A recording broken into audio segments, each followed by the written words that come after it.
My name is Sandy Mayzell, and I'm a partner and producer in the film company May Street Productions, a local television and film company here in Victoria. This is my first political event that I've ever organized. Usually I'm kind of the letter writing kind and the petition signing kind. I've never really organized an event like this, but somehow or another it seemed that it was time to do this. The time is critical. Henry Miller once said, "The artist is the opposite of a politically minded individual, opposite of the reformer." Well, maybe there is something to that, and maybe that's not working in our favor. Maybe cultural workers just are naturally disposed not to be political. But the cultural climate and the political climate in this country right now is demanding that an apolitical stance is impossible.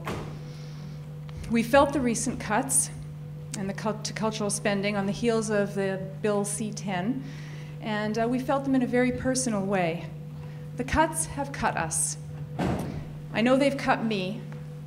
And when I heard about the town hall meetings in different parts of Canada, I thought, well, if nobody's going to do it, I better do it. I felt like I couldn't live with myself if I hadn't taken some action.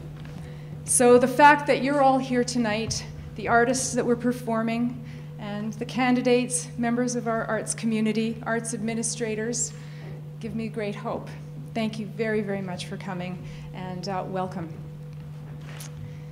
So, we're faced with a couple of questions. What is the actual value of art, and how do we defend funding it? Well, we as an industry know that art has a very big value. We make a personal, social, and financial contribution to our community and to the country. Alan Pinault, the National Director of the Canadian Council for the Arts, says that investing in the creative economy is an important role for government. Yet we see how promises and funding for the arts can be really subverted by rhetoric.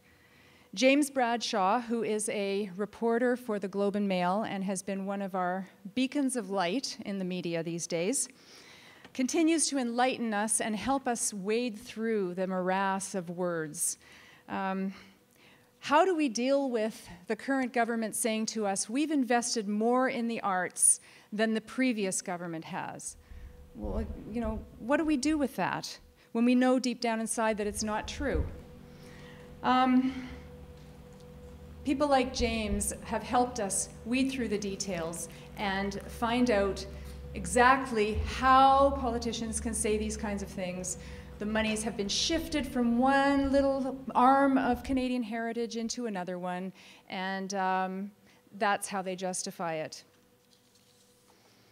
So why is everybody afraid of art making? I don't understand.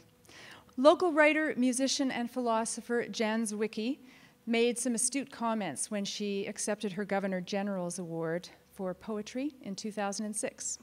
Let me quote her. "Art is not merely a decorative enhancement of our lives, but a sign of our desire to live in the world fully and honestly. Art changes us, as Plato understands. It connects us to being thinking beings with our bodies and our emotions, and forces us to acknowledge the truths that are not easily represented in the economic calculus." That's the problem. Lyric art is intimate, and when we engage with it, we're forced to reflect on the degree of our own integrity, and in doing so, we may be led to see that we must change our lives. Maybe that's the scary part.